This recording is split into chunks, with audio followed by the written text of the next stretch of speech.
નાયબ મુખ્યમંત્રી નીતિન પટેલે કહ્યું છે કે બાપુને શુભેચ્છા આપવા જતા સમર્થકોને રોકવા એ કોંગ્રેસનો બાલિશ પ્રયાસ છે। આ સાથે જ રાષ્ટ્રપતિની ચૂંટણીમાં એનડીએના ઉમેદવારને મત આપવા બદલ કોંગ્રેસના ધારાસભ્યોનો નીતિન પટેલે આભાર માન્યો હતો।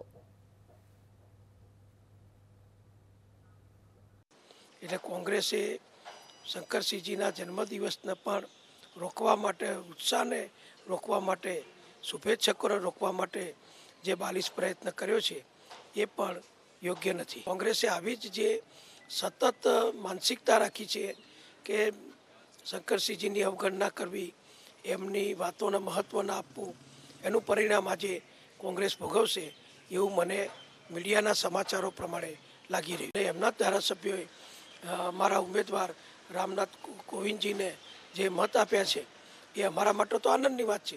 હું જેમણે ભાજપના ઉમેદવાર તરીકે રામનાથ કોવિંદજીને મત આપ્યા છે એ ધારાસભ્યોનો આભાર માનું છું, પણ એમણે કેમ આપ્યા અને કોણ છે એ જોવાનું ને શોધવાનું કામ તો કોંગ્રેસ